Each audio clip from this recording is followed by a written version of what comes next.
What is going on, guys? My name is Monkiez and welcome to a Pokemon Top 5 video. Unfortunately, this weekend Mystic couldn't be around, so he asked me to fill in for him. A lot of you may remember me from a video I did over on Arizo's channel, and that went, well... But seriously, since I'm here today, I need to come up with an idea. Now, I know how people love to have their favorite Pokemon trashed on, so today I thought I'd cover my top 5 worst Pokemon of all time. That's a great idea, sounds cool. Alright. So welcome everyone to the top 5 worst Pokemon of all time. At the end of the video, if you did enjoy, make sure you leave a like, comment, and subscribe if you're new. And of course, check out a video that I did over on my new channel, a new series that I'm debuting. But with that being said, why don't we get started? Coming in number 5 slot is Pelipper. Pelipper. What is this thing? Is it a toilet? Is it a seagull? Is it a pelican? Pelipper is probably one of my least favorite Pokemon due to how underwhelming it was when I played Pokemon Ruby and Sapphire for the first time. Most of the kids that plays those games went the usual route of choosing Tailo as their flying type Pokemon of choice. Of course, I wanted to be the cool kid that I was, wanted to be different and pick Wingull. After heading to Slateboard Town, that was where I met my fate, and it was trash. With Pelipper's god-awful moveset, horrible stats, and his quad weakness, by Watson's gym I knew it was time to get rid of him. Now I know I didn't really have him for that long of a time, but man oh man, I tried so hard to like that Pokemon.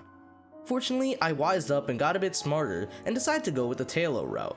You know, when you're level 25 and your best move is Water Gun, there's a huge problem. Generation 4 with Pokemon Diamond, Pearl, and Platinum were some of my favorite regions of all time. The Pokemon in there have some really great designs with some crazy good lore behind them. We got cool looking Pokemon like Gallade, cute looking Pokemon like Shinx, but can someone please tell me, what in God's abomination is this?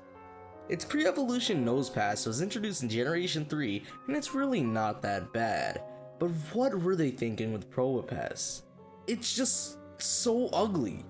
Generation 4 is a region known for adding lots of pointless evolutions, like Magmortar, Tangrowth, but of course, not Ambipom. I feel like Probopass was not necessary to be into the games. Its design is just so ugly.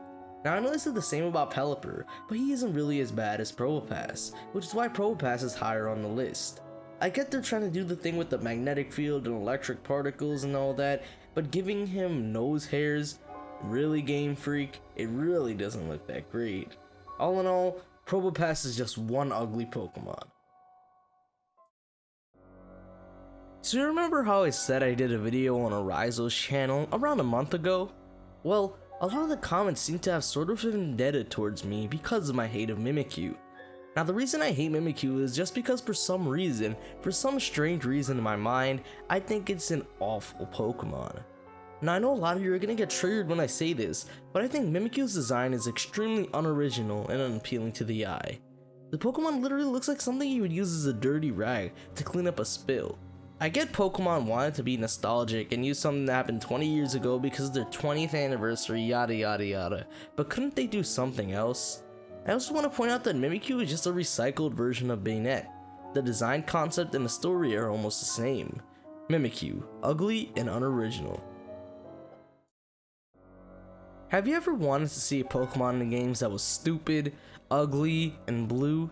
And something that you can just unleash all your energy on, then have it live the attack and send it back at you with 2 times the power? Who's your daddy, YouTube? You already know it's a Nuzlocke killer himself, Wobbuffet here. Seriously, why does this thing exist? Someone please tell me. It really irks me at the fact that Wobbuffet is so well received by the Pokemon community, only for its role in the anime. Wobbuffet has one of the worst designs I've ever seen. It's literally just a punching bag, but the punching bag isn't even a Pokemon itself. The little tail with the eyes on the back is the Pokemon. The bag is just a shell or something that it can use to protect itself. I also would like to point out that its pre-evolution Wynot is completely useless, as it doesn't learn a move until Mirror Coat, Counter, and Destiny Bond at level 15. But wait, it evolves into Wobbuffet at level 15. How nice. In every generation of the Pokemon games, we have that one trash normal type Pokemon in the beginning. Except Bibarel, I love you Bibarel. We have Rattata, Sentret, and even Zigzagoon, but none of them were nearly as bad as the abomination known as Patrat, and even worse, his evolution, Watchog. Patrat really isn't that bad, but Watchog is a whole different story. Can someone please explain to me why he looks like he's on drugs? Like seriously, this Pokemon looks like he's seen things that nobody else should have to. His neck is also super long and a super short body, reminds me of someone I know. His design and color scheme are extremely ugly, and that's what gives him the #1 slot on our worst Pokemon list. Now I know I didn't really say much about Watchog and Patrat, but come on, just look at him. Is there really that much I need to say? So that is me for this video. I hope you all enjoyed. If you did, make sure you have a like, comment, and even subscribe if you're new. And with that being said, I'll see you guys later. Peace.